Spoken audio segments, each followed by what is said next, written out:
आज आतू मला सोडायला येतोय उलवेला. ऑफिसला जायला थोडा लेट झालाय. घरातली सगळं कामं संपवून मला ॲक्च्युली ट्रेनने जायचा कंटाळा येतो. रॅदर मला आवडतच नाही. त्यामुळे आतू मला कधी कधी उलवेला सोडतो. मग तिथून मी माझ्या एका फ्रेंडसोबत आणि मग तिथून आणखी एका फ्रेंडसोबत आणि मग आणखी एका फ्रेंडसोबत मग आम्ही असं एकत्र मिळून ऑफिसला जातो. भाई मारो मुझे नहीं ये मजाक हो रहा है. एक सेकंड यार, मजाक हो रहा है. माझं ऑफिस पवईला आहे त्यामुळे तुम्ही समजू शकता मी किती लांब जाते. नानू कधी ट्रेनने गेली नाही बोलली ना मी, नाही आवडत मला. नाही आवडत, कधीच नाही गेली आहे. पण जर तुम्ही मला विचाराल की इथून पवईला कसं जातात तर मी तेही नाही सांगू शकत. म्हणजे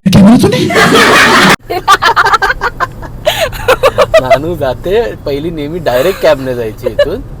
आता जरा तिला सुधारली जरा होती. खिशाला भोग पडायला लागले तातूच्या. मग आता ती बोलते I do car pooling and I go. So मी बोललो nice, that's nice. My wife is becoming wiser and smarter. तर मग म्हणून तिला मी अर्धा रस्ता, माझ्या वेळ असेल तर मी तिला अर्धा रस्ता कधी कधी सोडतो वाशीपर्यंत. आणि आजकाल ती कार पुलिंग करून जाते. तर तिला आता मी सोडतो उलव्यापर्यंत पहिला. मग उलव्यावरून ती नेरूळला जातात. मग नेरूळवरून ते लोक पुढे जातात. हां, म्हणजे तुम्ही असं बघाल तर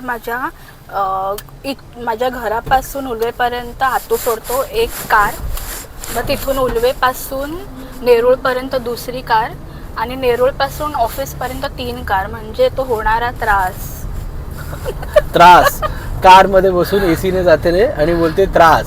पण ते असं सतत इथून एका ठिकाणावरून दुसरीकडे, मग दुसरीकडून तिसरीकडे, ते जगलप होत आहे ते नाही आवडत आहे मला.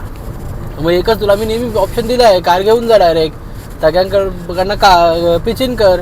तुला ते पण नाही करायचं. तू बोलते संध्याकाळी तुला ड्रॉप भेटतो. मला कंटाळा येतो. म्हणजे ट्रॅफिकमध्ये अडकलं ना, पवईचं ट्रॅफिक खूप खूप बेकार आहे. त्यामुळे मग तिथे एकदा अडकलं ना की म्हणजे मग ऑफिसमध्ये पण काम करा, मग ते परत ट्रॅफिकमध्ये डोकं चालवा, त्यात तो मॅप सतत रिरूट होत असतो. पण जर रेग्युलर रूट आहे तर तुला मॅपची गरजच नाही ना. नाही, मला लागते. मला लक्षात नाही राहत रस्ते. मी एकदम मिसप्लेस होऊन जाते. आणि जर तुम्हाला इथून म्हणजे पवईला जायला आणखीन थोडं काही कन्व्हिनियंट ऑप्शन असेल तर नक्कीच सांगा. कारण कन्व्हिनियंट ऑप्शन काही नाहीये. It's only train.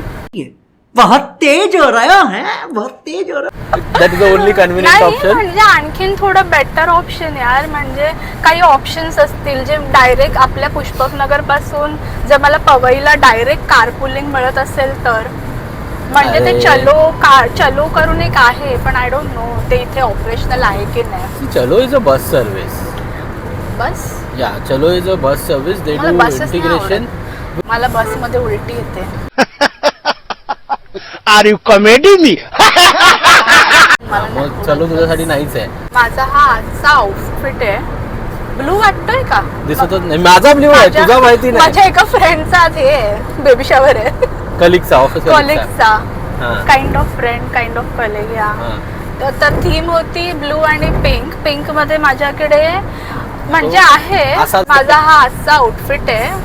ह्याच्यावर मतलब डिटेलिंग आहे ब्लू.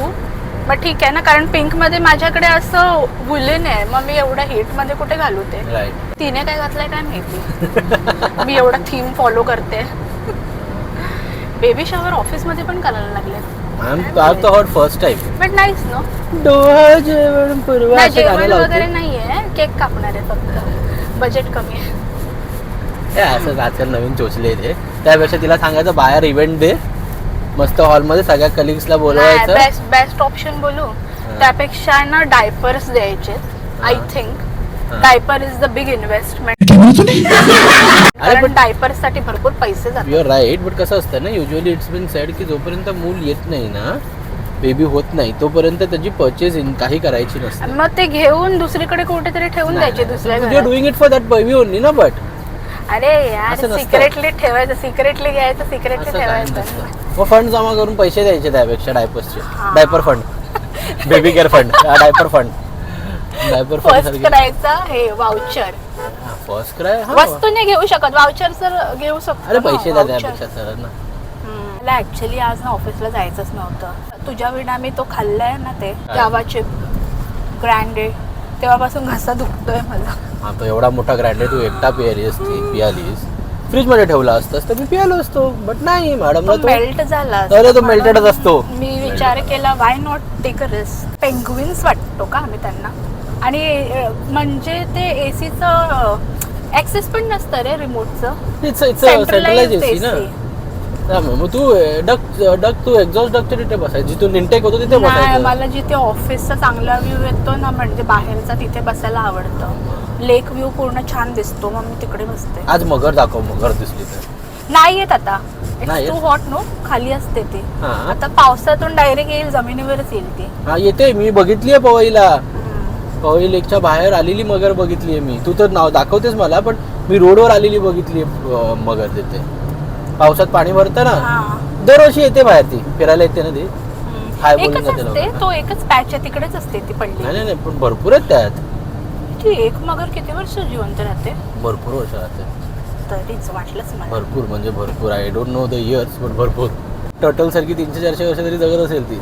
मला उलवे आला की सांगा. उलवे आला? आला काय? आला. मला मेसेज करायचंय तिला. Book a cab. I can't, कारण मी आता ब्लॉगिंग करते. मैं क्या करूं, फिर जॉब छोड़ दूं?